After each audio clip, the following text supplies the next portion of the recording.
Hi, Popham Pandas. Tonight we have a book called Nobody Hugs a Cactus by Carter Goodrich.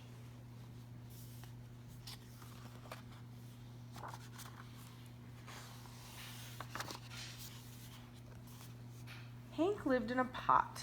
The pot sat in a window. The window looked out at the empty desert. It was hot, dry, peaceful, and quiet, just the way Hank liked it. But every now and then, somebody would interrupt Hank's peace and quiet. "Hi, Hank," Rosie the tumbleweed called out. "Isn't it a beautiful day?" Hank ignored her. He just wanted to be left alone.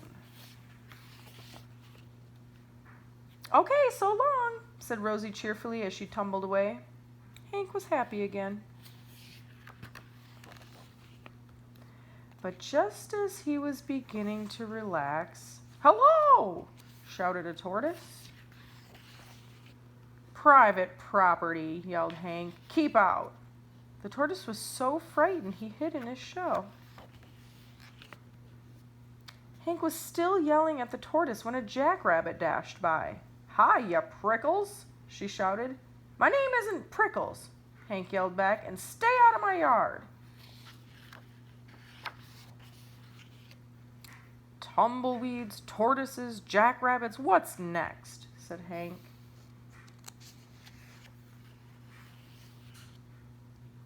A coyote came loping by. "No dogs allowed," yelled Hank. "I'm not a dog," said the coyote, "and you are as prickly on the inside as you are on the outside." Before Hank could yell back at the coyote, a cowboy strode past. "Keep off the grass," shouted Hank. "What grass?" said the cowboy. "Seems to me somebody needs a hug. Too bad nobody hugs a cactus."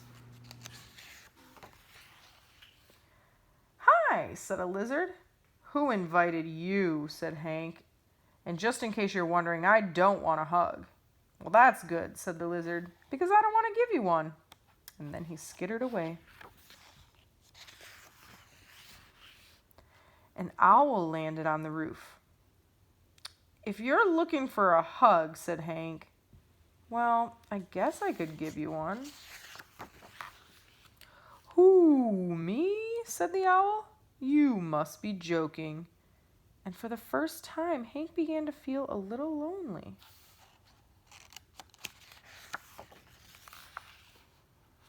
The next morning, Hank was feeling more sad on the inside than prickly. Maybe a hug wouldn't be so bad after all.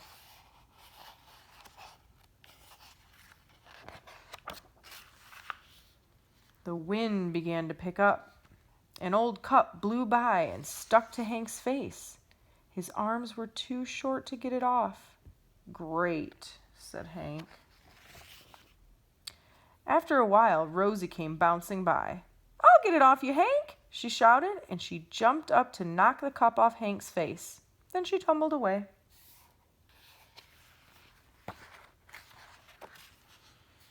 Hank didn't have time to thank Rosie. He felt bad about all the other times he had been so rude to her. So he came up with a plan. Hank decided to grow the best flower he could and then give it to Rosie as a thank you gift.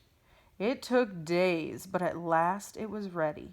He couldn't wait for Rosie to pass by again. When at last she finally did come bouncing back, Hank held out the flower. "Look, Rosie," he said, "I grew it just for you." Rosie was so surprised that she jumped up and gave Hank a great big hug. It felt so nice, Hank didn't want to let go. And as things turned out, he couldn't. Rosie and Hank had become stuck together. But they didn't care. After all, it's better to be stuck in a hug than stuck all alone. And that's the end. We'll see you tomorrow, Popham Pandas.